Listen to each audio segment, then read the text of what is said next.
Welcome back dito sa channel natin. Mag-update na naman tayo sa latest na progress sa redevelopment ng Rizal Park. Medyo madilim yung panahon natin sa ngayon. Sana wag umulan.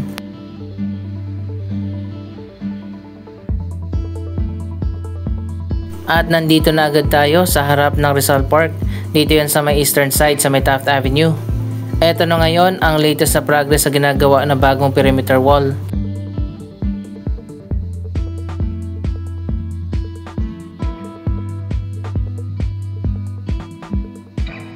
Sobrang haba na pala nito, umabot na hanggang doon sa kabilang dulo.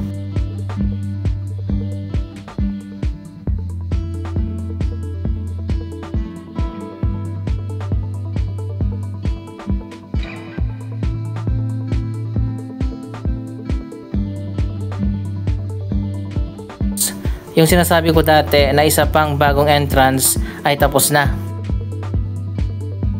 Dito yan sa may Taft Avenue, malapit na sa kanto ng Kalaw.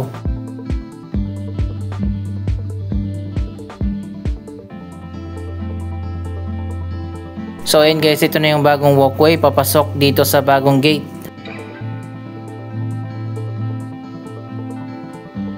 Ayan, meron ng gate dyan pero sarado pa yan, hindi pa binubuksan. Yung mga puno pala na nakatanim dito, hindi na nila pinutol at sinama na lang nila sa design ng mga walkway.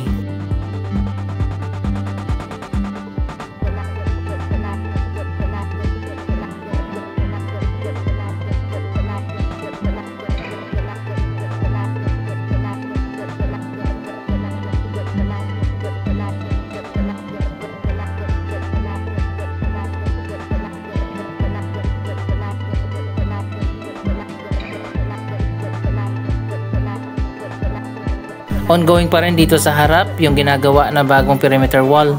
Yung ibang bahagi ay napinturahan na.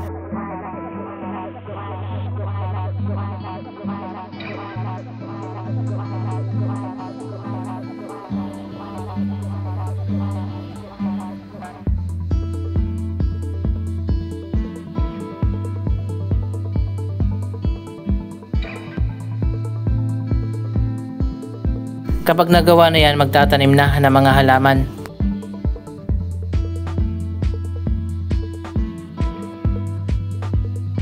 Mas lumuwag na nga yung sidewalk dito sa harap ng Rizal Park dahil inurong yung perimeter wall.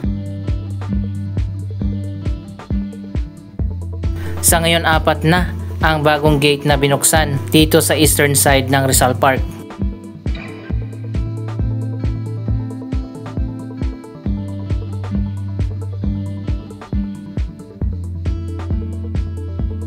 Magkakadugtong din ang mga walkway dito.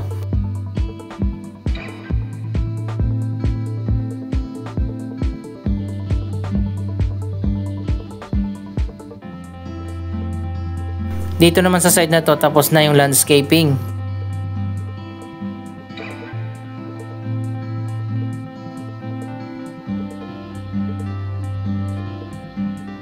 Dito sa may harap, meron na ring walkway papunta doon sa isa pang bagong gate.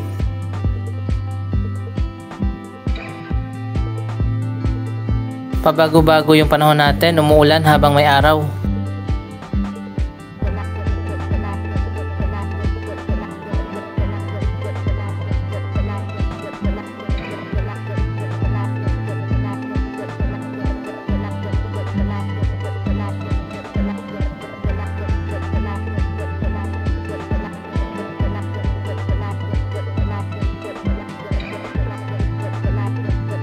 May mga Christmas decorations na rin pala na nilagay dito, katulad nitong mga kalabaw.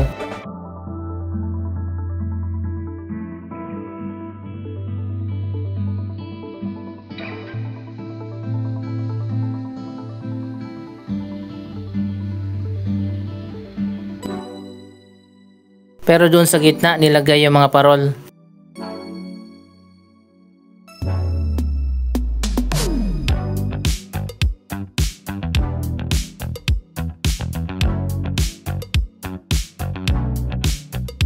Ito naman ang magiging walkway papunta dyan sa bagong gate.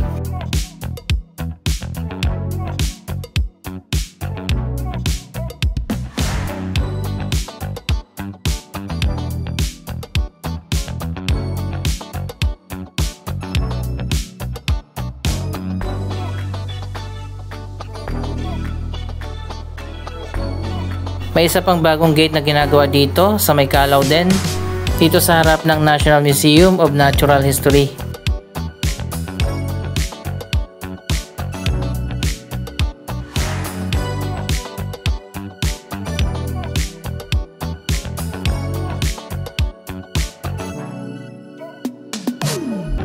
Ang ganda siguro dito sa gabi kapag bukas na yung mga pailaw.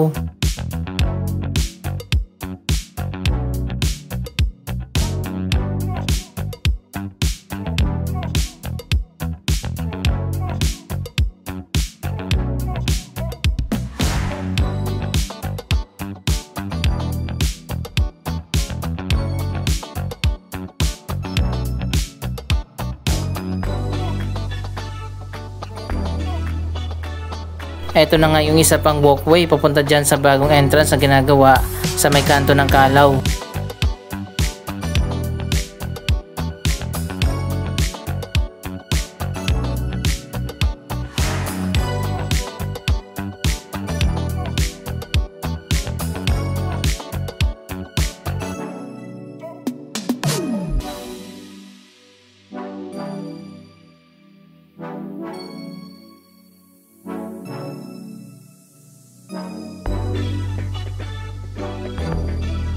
Ayan guys, dito yung magiging gate sa likod ng Jollibee.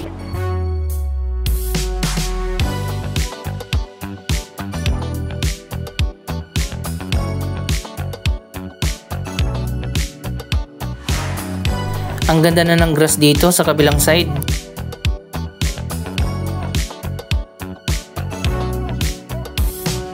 Ito pala mga hugis kalabaw ay merong mga pailaw.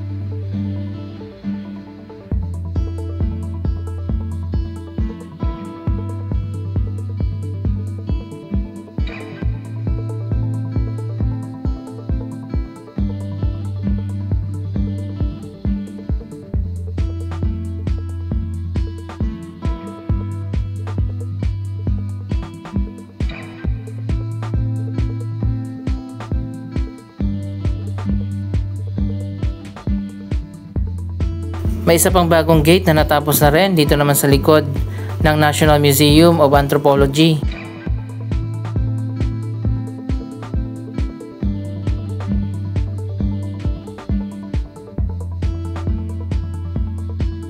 Ito na nga yung walkway papunta dyan sa bagong gate.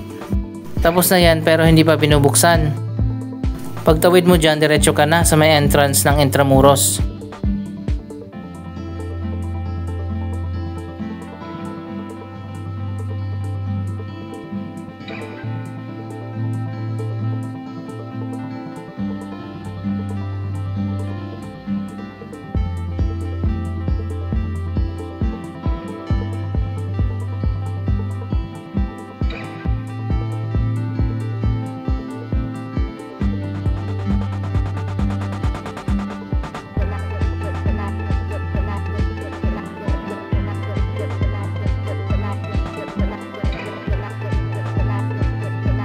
Pinasimple lang ang mga decorations dito sa Rizal Park.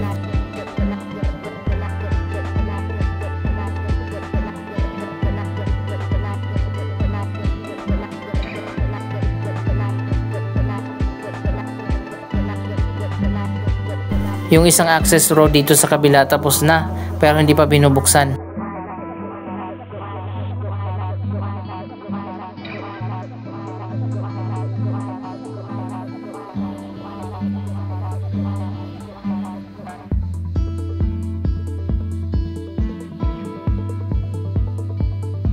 Ang ganda na dito, mas malawak na yung walkway at mas open na.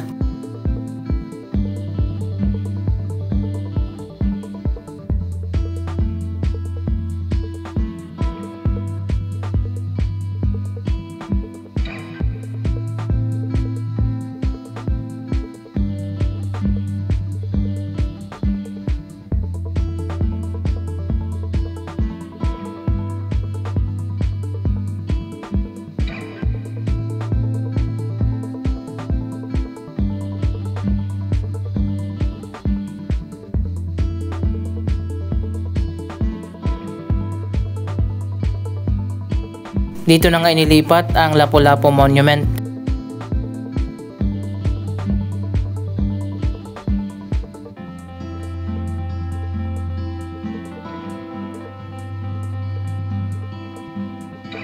Dito sa kabila, bukas na yung access road.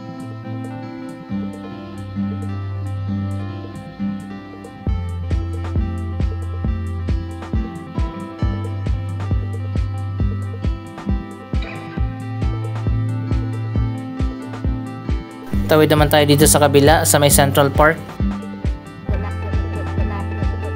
Wow, eto na pala tapos na yung bagong walkway. Sobrang lawak na yung mga daanan dito. Kaso sarado pa siya, hindi pa pwedeng daanan.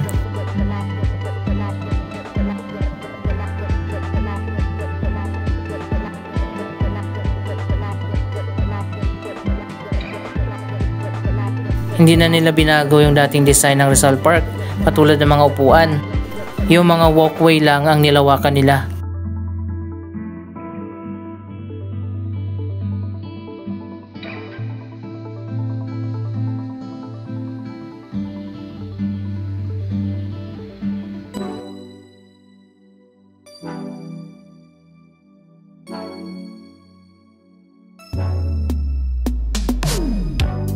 At eto na nga, ibinalik na rin pala nila yung isang atraksyon dito sa Rizal Park. Hanggang sa ngayon hindi ko pa rin alam ang eksaktong tawag nito.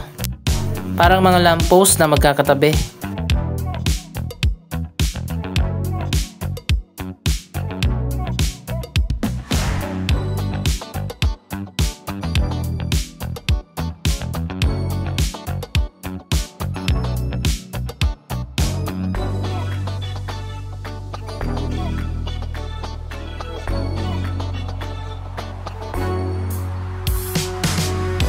Akala ko nga hindi na ibabalik ito pero binalik din pala.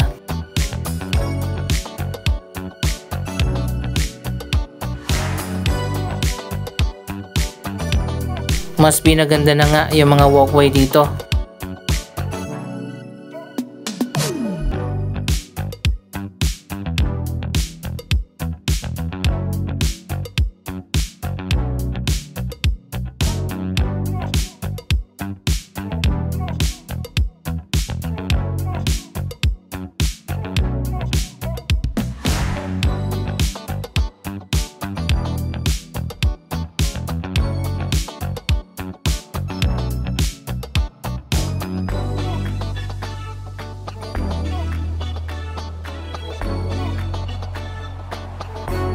So ayan na nga, patapos na ang Rizal Park Rehabilitation Project. Balikan natin ito next time kapag maganda ang panahon.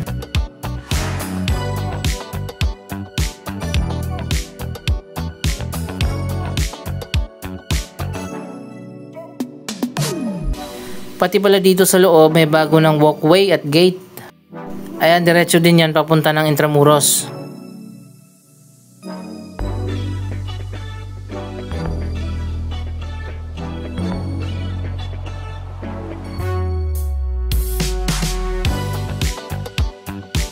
Dito naman sa gitna sa may fountain, bukas na lahat ang mga bagong walkway.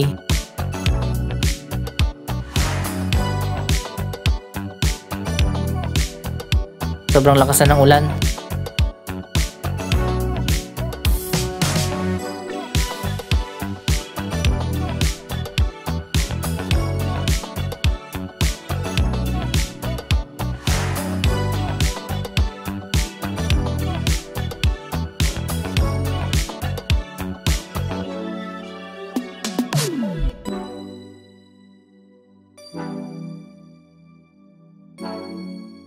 Anong masasabi nyo sa major transformation ng Rizal Park?